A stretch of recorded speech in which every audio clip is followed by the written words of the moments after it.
ইরানকে গোপনে ড্রোন দিচ্ছে রাশিয়া। আমেরিকার বিরুদ্ধে ভয়ঙ্কর হামলার পরিকল্পনা ফাঁস।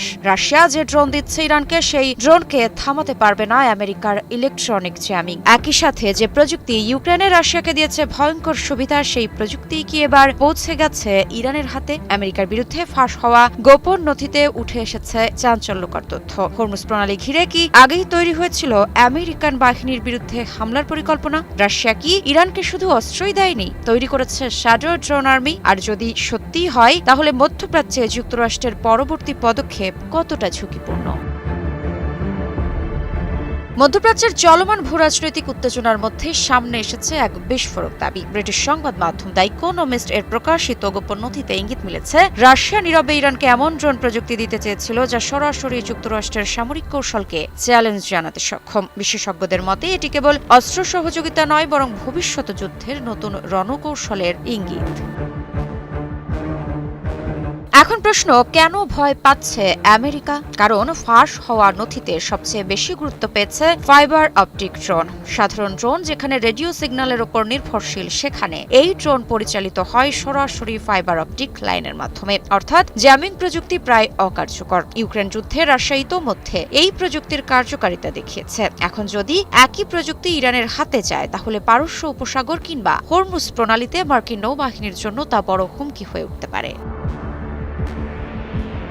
বিশ্লেষকরা বলছেন, আমেরিকার সবচেয়ে বড় শক্তি ছিল প্রযুক্তিগত আধিপত্য, কিন্তু এই ড্রোন প্রযুক্তি সেই আধিপত্যের ভিত কাঁপিয়ে দিতে পারে। এই অবস্থায় প্রশ্ন আসতে পারে, হরমুজে কি তৈরি হচ্ছিল ড্রোন অ্যাম্বুশ? নথির ডায়াগ্রামগুলোতে দেখানো হয়েছে কিভাবে 15 থেকে 30 কিলোমিটার দূর থেকে একযোগে 5-6টি ড্রোন হামলা চালিয়ে মার্কিন ল্যান্ডিং ক্রাফট ধ্বংস করা সম্ভব।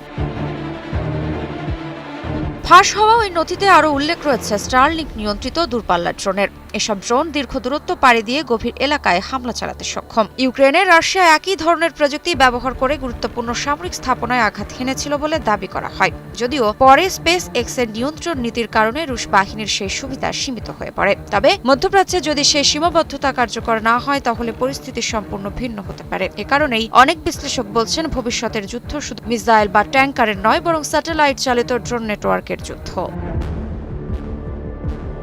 সবচেয়ে রহস্যময় অংশ ছিল প্রশিক্ষণ কর্মসূচি। নথি অনুযায়ী রাশিয়ার বিশ্ববিদ্যালয়গুলোতে অধ্যয়নরত হাজারো ইরানি শিক্ষার্থীর মধ্যে থেকে সম্ভাব্য ড্রোন অপারেটর বাছাইয়ের পরিকল্পনা ছিল। এমনকি তাজিক ও সিরিয়ার আলাউই সম্প্রদায়ের সদস্যদেরও অন্তর্ভুক্ত করার কথা বলা হয়। এটি ইঙ্গিত দেয়, মস্কো শুধু প্রযুক্তি সরবরাহ নয়, দীর্ঘমেয়াদী ড্রোন নেটওয়ার্ক গড়ে তুলতেও আগ্রহী ছিল।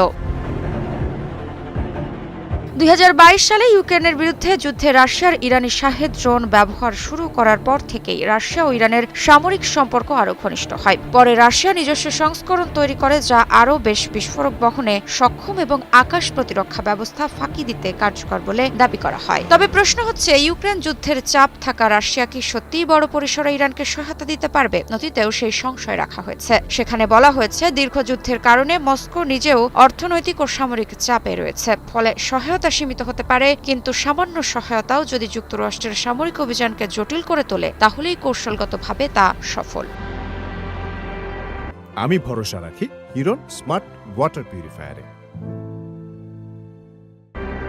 তবে এই ফাঁস হওয়া নথি পুরোপুরি যাচাই হয়নি। তবুও আন্তর্জাতিক নিরাপত্তা বিশ্লেষকদের মতে এই তথ্যগুলো বর্তমান ভূরাজনৈতিক বাস্তবতার সঙ্গে মিল খুঁজে পাওয়া যায়। সবচেয়ে বড় প্রশ্ন এখন একটাই, মধ্যপ্রাচ্যে কি শুরু হতে যাচ্ছে এমন এক যুদ্ধ, যেখানে ট্যাঙ্ক বা যুদ্ধ বিমান নয়, বরং ছোট ছোট ড্রোনই নির্ধারণ করবে সুপার পাওয়ারদের ভাগ্য?